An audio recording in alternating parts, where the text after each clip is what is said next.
Hi everybody, what's up? How you doing today? Welcome back to another episode of Avi's Basement. Today we've got a good show for you. We're going to be discussing Halloween. I'll have a brief review, or maybe not so brief review, of Smashing Machine, the MMA movie. And towards the end, we will discuss the UFC and Tom Aspinall eye poke drama. So stay tuned for all of that. All right, let's get right into it. Let's talk about Halloween. I'm recording this the day before Halloween. Uh, in my personal life, I've never really celebrated Halloween all that much. I never really had a big feeling towards it. It's it's one of those holidays that just doesn't really do it for me. I mean, truthfully, I like holidays where you have food involved. Personally, I like Thanksgiving and Christmas just better. But I guess Halloween does have candy involved. But Halloween is, I'm kind of getting excited for it this year. I'm thinking, okay, what can I do to make it fun? I'm planning to watch maybe a movie and eat some candy and just have a good time. And definitely let me know what you guys are doing for Halloween because there's a big variety there. There's some people who are grown adults who go trick or treating. There's a lot of people who just party and dress up in outfits. But for people like me who don't go to parties, never go to parties, what do you guys plan to do?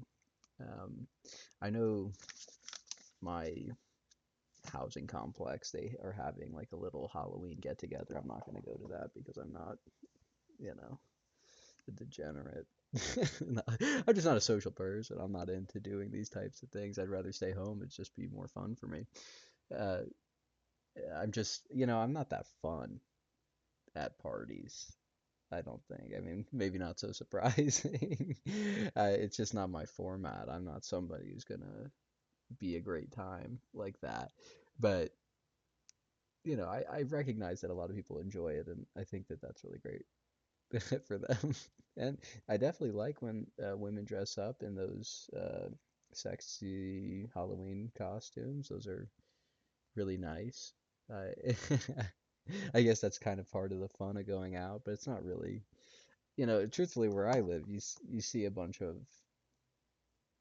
you know, not so attractive women dressing up in Halloween costumes that, you don't it basically doesn't like scratch the itch of that fantasy of going out and seeing like these beautiful model looking women in these short shorts with handcuffs on their hip and all this. It's not the reality that I live in.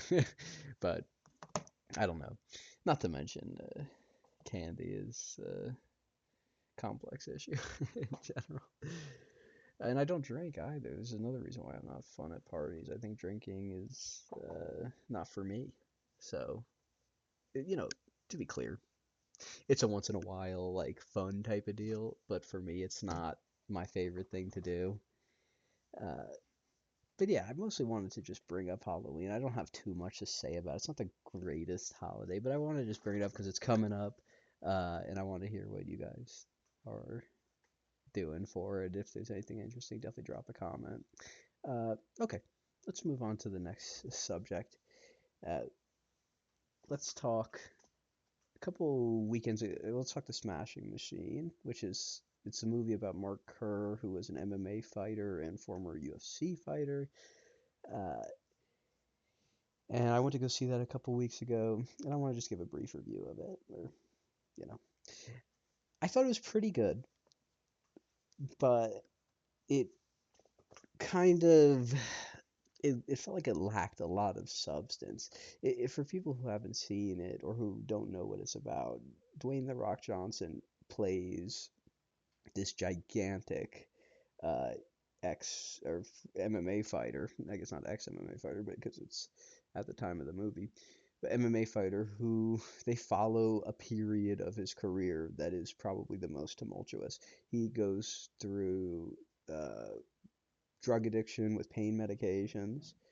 Uh, he has this abusive relationship with a woman in his life, and there's just there's a lot going on. It feels very hectic during the movie. At some points, even up to that tempo of like uncut gems in a way, but not nearly as quality. Uh, the characters feel generally a little one note. Uh, the woman, his love interest in the movie, is pretty much from start to finish just this crazy, uh, uncompromising, selfish woman who doesn't really get it. Like, he's in these very stressful moments, the character, Mark Kerr, he's preparing for a fight or these things, and she finds a way to make it about herself. And these are all based on true people, so I assume that there's some truth to their portrayal of this woman. But man, I would be upset if I was her and saw this because I can't imagine that she feels that it's an accurate portrayal. Not just because in this instance she's probably crazy, but because they give her no redeeming qualities besides being attractive. She is really, uh, she's pretty attractive in the movie, but they make her the crazy hot girlfriend, and there she doesn't do anything besides make him miserable. Uh, she, she kind of like, even there's a point in the movie where he actually goes to rehab and sobers up from pain medication, which by the way all happens in like a 10-minute span. It's kind of ridiculously yada yada. But she, after he comes back, is there's a scene of her venting to a friend saying, "Oh, he's so boring since he's gotten clean and all this." When he was addicted to fucking opioids, like, I shouldn't curse, but to opioids, and it was just almost unbelievable how one note the character was. She wasn't interesting in any way besides like to see what her next explosion was going to be. And in terms of Mark Kerr, I think what they did do well was show the life of an MMA fighter where it's not this glitz and glamour, which I guess not many people probably think it is, but really, even they showed a lot of like the travel and just like the bullshit that goes along with that lifestyle.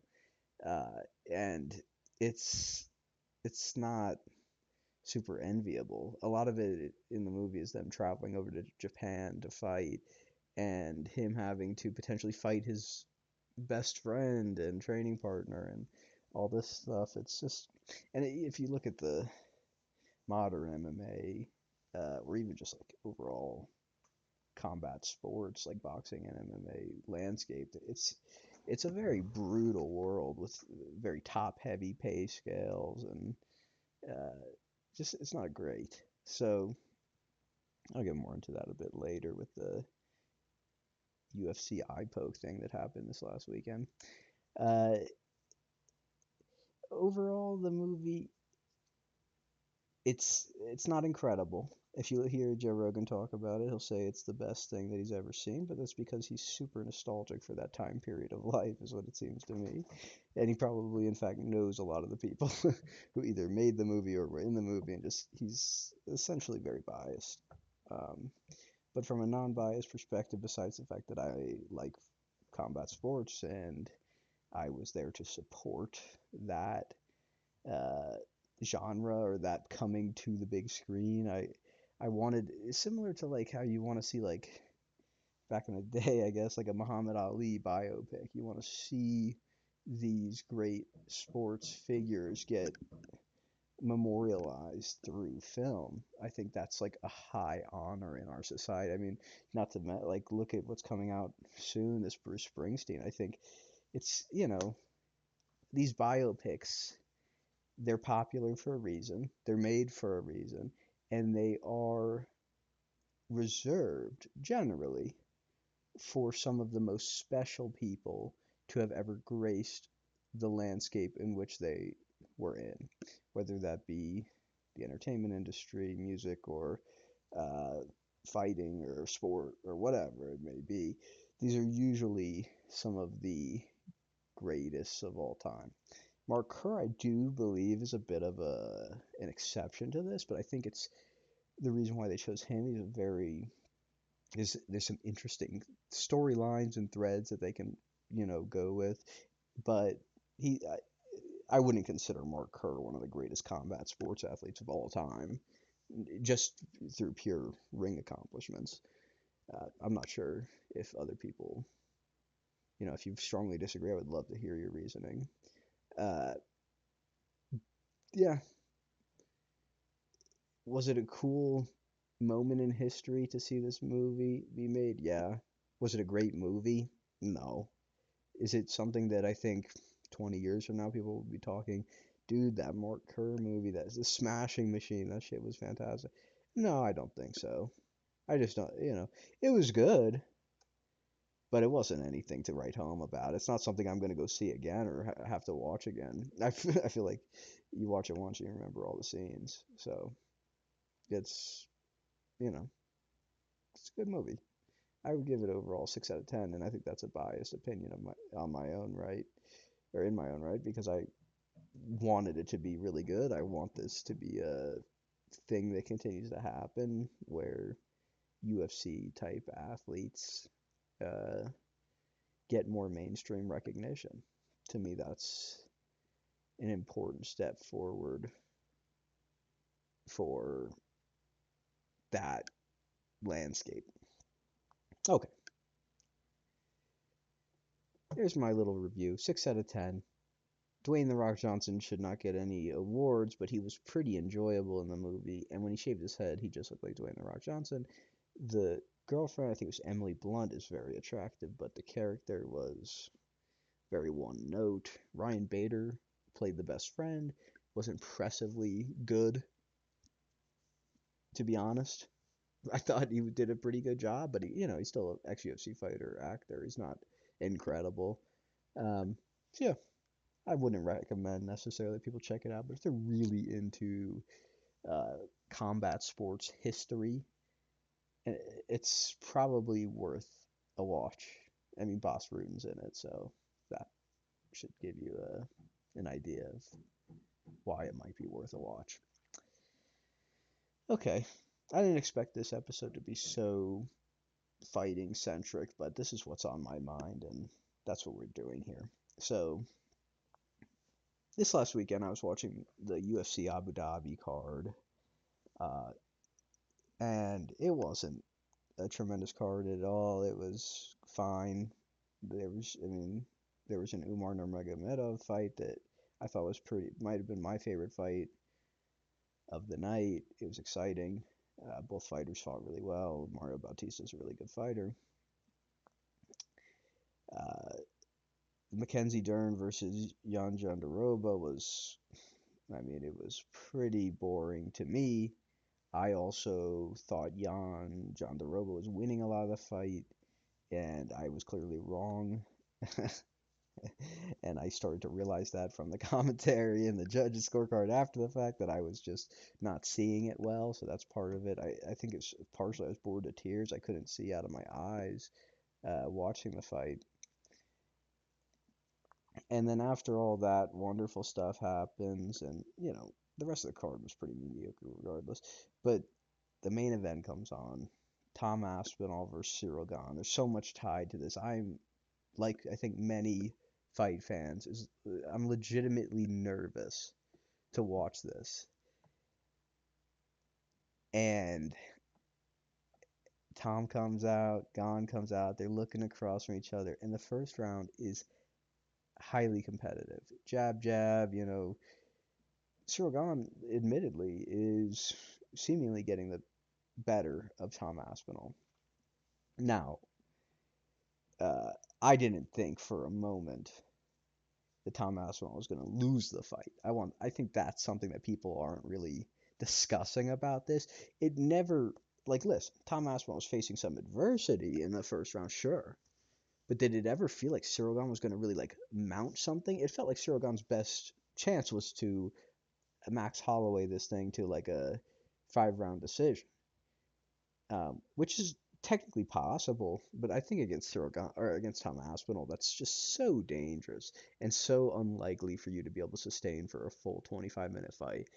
Um, but anyways, yeah, Cyril lands some jabs. Tom Aspinall shoots a takedown, doesn't get it, and oh shit, that's a big moment. Cyril proving that he can, he can hang here. This is not just a 1 second knockout like we all thought it was gonna be. But as Gon's kind of mounting some momentum into the round's easing to an end, and Tom and him have some clash, and Gon pokes him in both of his eyes with his fingers extended, and he doesn't just poke him like bah, he pokes him, torques up his hand, digs him down into his fucking eye socket, uh, and immediately my stomach kind of sinks like, oh no, this is not good. I hope that this immediately I thought I hope this fight continues. But Tom goes back to his corner. The doctors come and get help and all this, uh, and it's very quickly evident that this fight's not going to happen. He said one of the first things he says that you hear on the stream is, "I can't F and see out of my eye," or something of this nature. He said, "I can't see," and as somebody who's watched a lot of fights, as soon as somebody says, "I can't see," or "I can't go," or whatever, they're likely going to stop the fight just off of that because there's no reason for the UFC to put themselves in any danger uh, dealing with this. Like, oh, this guy didn't want to fight or couldn't fight, but then we made him fight, and then he got hurt or whatever. They're not going to deal with that. They're way too greedy. So the fight gets called off. Tom Aspinall gets on the microphone after getting booed for the fight being called off. He says, "Why the F are you booing me? I didn't do anything. I got double jabbed into the eyeball, knuckle deep, and you guys are complaining to me." Uh, and I think he was very agitated at that point, and and if you notice while you're watching it, DC, Daniel Cormier doesn't even touch him. He just kind of walks up to him with the mic. He doesn't. He can tell how agitated this guy. And fighters, people forget. People forget, man. Fighters are a completely different breed of person. Like the mentality that you reasonably could kill 98% of people with your hands. It's a different type of confidence that can breed some different type of anger, let's say. Uh, but what I found interesting about this whole situation, because obviously I just gave you the long rundown of what happened, uh, the whole, like not the whole world, but a large percentage of the people viewing it, including the president of the UFC, seemed to be immediately, I don't know, dissing Tom Aspinall, the guy who got eye poked, for quitting, getting out of it, because he got jabbed up a little in the first round, and Cyril Gane had some momentum, that he must have quit and said, "I got to get out of this fight." After luckily he had somebody jam two fingers into each of his eye, so that he had the perfect opportunity to escape Cyril Gane's onslaught. Like that's the narrative coming out of this, and it's fucking insane to me, dude. Like, how do people say these things, like, and really believe them? It's crazy to me. And not to mention, they say these things and really believe them, and the things they say just don't matter at all. It's not like you're talking about like somebody should have had a different fight strategy, and like maybe you could, in that conversation you're developing the meta of fighting or something like this. It is literally people spewing into the void saying he quit, he's a pussy, this and that. And it changes nothing. They're still gonna rebook the fight. They're gonna wait for Tom to heal up. This fight's gonna be a no contest. And guess what? When they rematch, Tom Aspinall's gonna win because he's a superior fighter. And there's just nothing that these people are saying is gonna change any of that. And for some reason they don't realize this. Or maybe they do and they're just, the whole thing people say rage baiting. People are being disingenuous to irritate and inflame others. Like, wow. I don't know. Like that's a unique way to go about it. I mean, as far as I thought that was trolling in a way, but this is, I guess, rage baiting is different from trolling because rage baiting is like less pranky. It's just like I'm gonna get you pissed off because I'm gonna say some shit that's just ridiculous. Um, yeah, to me it's all fucking stupid. This is why I stay off of Twitter, man. I mean, if you go on Twitter, it seems like everybody's saying Tom Aspinall quit, man. He couldn't handle Cyril gone. I even saw somebody said there should somebody tweeted that the ESPN Twitter posted that John Jones beat Cyril Gahn, whatever, 4 years ago in this amount of time, and then Cyril Gahn and Tom Aspinall went to a no contest in this amount of time. Like it felt like they had a pre-planned uh like tweet or like social media post that they kind of didn't want to scrap, so they just had to alter it to make no fucking sense at all. Like he didn't like, oh, he lasted this, but the fight didn't even. It was a no contest. Like it's like it never happened. It was a foul. He didn't get DQ'd, so it was just is what it is. And none of these people's opinion, nothing changed. Even Dana White's opinion doesn't matter. If you think he quit, who cares? Why even say it? I don't even get it. You say he quits, but then you're still gonna rebook him. He's still the champion. I mean, you have to rebook him. And he's gonna come out. He's gonna win the rematch. You can quote me on that. I can guarantee it to you. He's going to win the rematch. There's not a question or doubt in my mind. Because I can see he's the far superior fighter. Is Cyril Gahn better at sitting there on the outside and jabbing? Yeah. Did he stuff one takedown by using his? By the way, that takedown that he stuffed I mentioned earlier, he used the eye poke technique to stop that too. It just missed the eyes, but he used his fingers outstretched like that. But do I think that Cyril Gahn can really survive on the ground against Tom Aspinall? Like, no. We just didn't get to see it. I also think if Tom Aspinall catches him clean once, it's over. So Cyril caught him clean a few times with jabs in that round. I just don't see a way where Cyril can really finish him unless I guess he exhausts him and then like a fourth or fifth round, like I said.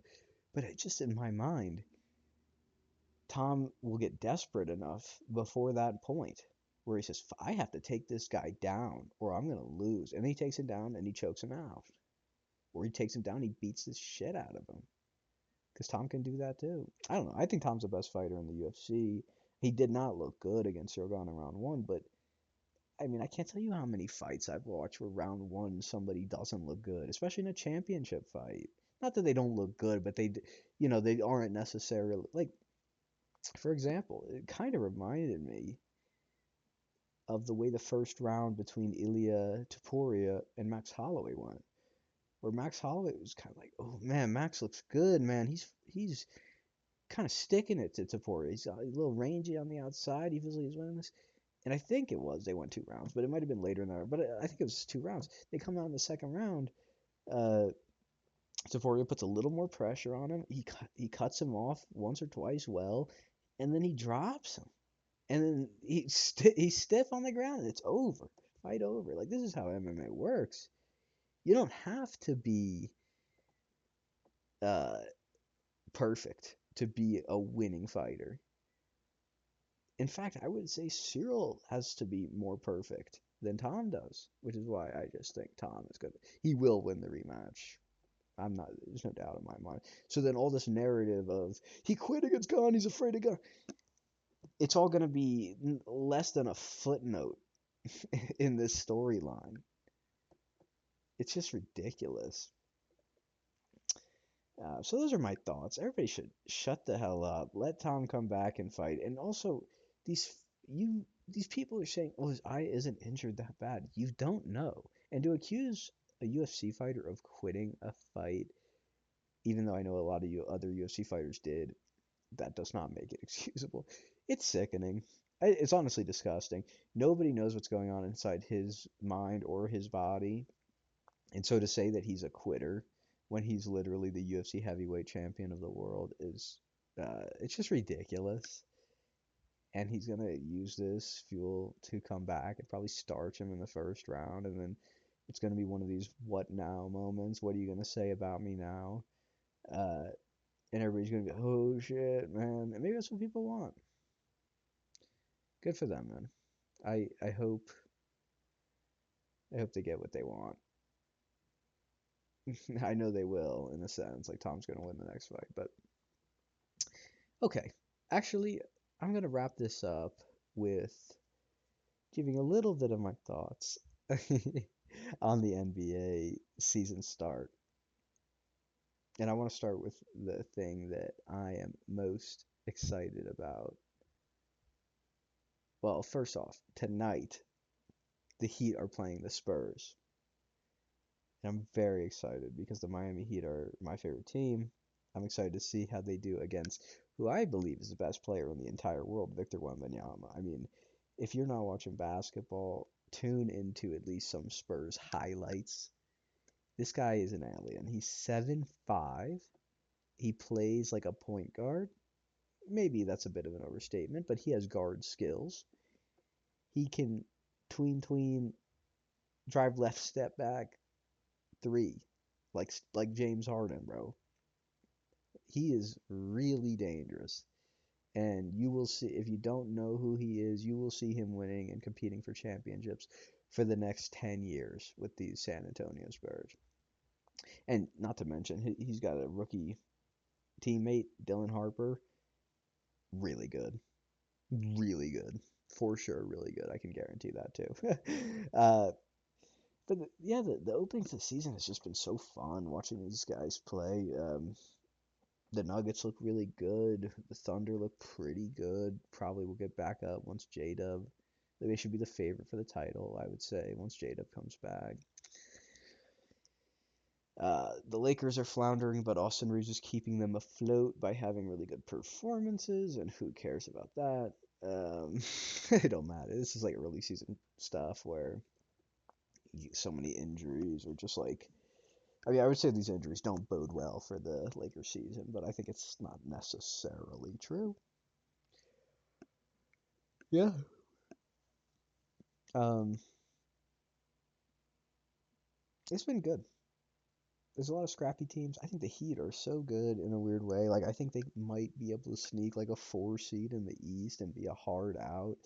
But the truth is, the champion of this season is going to be coming out of the Western Conference. I think you look at the Nuggets, the Rockets, the Thunder, the Spurs, even the Warriors, who I don't think they have a great chance to win the title. I think they're kind of gatekeeper role, where if you can beat them, you're really a contender, and if you can't, then you're definitely a pretender. Um, so yeah, it's just I really recommend tuning in. I don't have too many thoughts more than this, besides to say that I guess my top five. I could give my top five in the NBA right now in no particular order. SGA, Jokic, Wemby. Let's see, who's really killing it? Giannis, definitely Giannis. And the fifth, I mean, it's hard to say. It's really hard to say.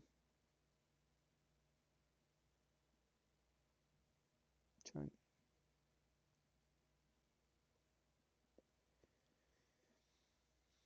Hmm.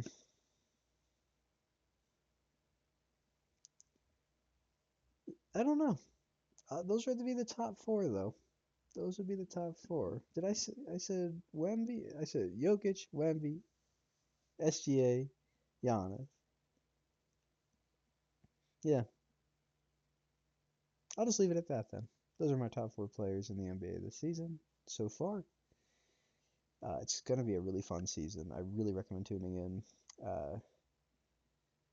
And yeah, you all let me know your thoughts on any of these topics we talked about today, whether you got plans for Halloween, give your opinion on the Smash Machine, or the UFC drama, or the start of the NBA season. I'd love to hear your thoughts in the comments below.